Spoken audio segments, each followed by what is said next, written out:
You met him at MagFest. Was he nice? Oh, okay, that's good. I keep hearing so many stories about people meeting, like, celebrities and, like, YouTubers and stuff, and then it's like, oh, wow, you're just an asshole. Yeah, you know, it's always good to see people who haven't, you know, really let the fame get to their heads and just be like, oh, you know, I'm famous, so you should treat me better than everybody else because I'm famous, and that's it. In the event that I become famous, like, honestly, for just whatever reason, I would want to be that type of, you know, celebrity or something that, you know, takes no shit from the weird fans, but is still, like, but obviously I will be very grateful and kind to my cool fans. I mean, there's the fans that are, like, just really creepy and obsessive over somebody, and then there's just, like, the people that are like, oh man, this person does a thing that I like, and I am a fan, and I have, like, a poster and stuff. Like, let me get, like, an actually good example. Tress McNeil. I'm pretty sure it was Tress McNeil, and she had to stop doing cons for a while because there was this one, like, creepily obsessed fan, and he kept, like, drawing this deranged fan art of her, like, being, like, beheaded, and, like, well, yeah, just, like, a bunch of, like, gory fan art of, not even of characters she played, just of her, and she was like, okay, you know what, I'm not going to cons anymore. I mean, Rob Paulson and Jess Harnell would still go, but then no one was being just weirdly obsessed with them. Yeah, I know, it's disgusting, and it's like, you know, you can be a fan of someone, but then you cross the line into unhealthy obsession. You know, it's like parasocial relationships, you know? It's you build a relationship with a person who, honestly, for all intents and purposes, does not know that you exist, based off of something that they do or something that they make. But then some people take it way too far and consider it like, oh man, I somehow have a deeper connection with this person as opposed to someone that they're married to. Or, like, their kids or something. And it's like, no. Just calm down.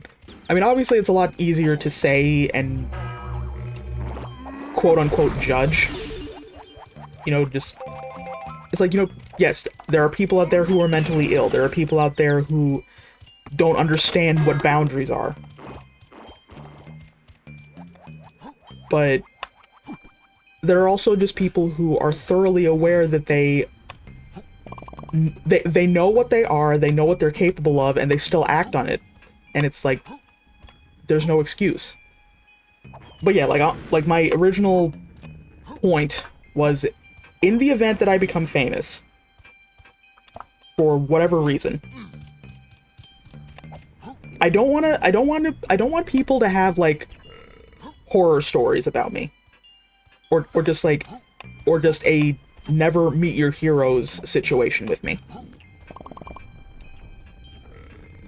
I mean, it's really it's really disheartening to know that someone that you looked up to in any capacity is some kind of a scumbag. Like literally, like, what was it, yesterday, or the day before yesterday, Vince McMahon from the WWE, all the shit came out that he was just being a gross pervert to his female employees, and, like, he paid off a few so that they would keep quiet about him being a rapey piece of shit. And despite, you know, Vince McMahon's status in the WWE and how he was basically the villain of it for most of the 90s, at least according to my friend who follows the WWE, you know, there were a lot of people who looked up to him. They were like, oh man, this guy is really cool. He has all this shit and he's in charge of this cool thing that I like. And yeah, turns out he's gross. And then there's the people who looked up to, like, on a more tame version of it, there were a lot of people who were looking up to Ellen DeGeneres. You know, it's like she was publicly an out lesbian at a time when it was basically a career death sentence and a social death sentence to do so. And they were like, okay, like she was, and like she managed to make it to a very successful position despite the fact that she was a lesbian and just out about it. And oopsie poopsie, she's a terrible person. I guess it's also another good point to bring up. Don't put people on pedestals.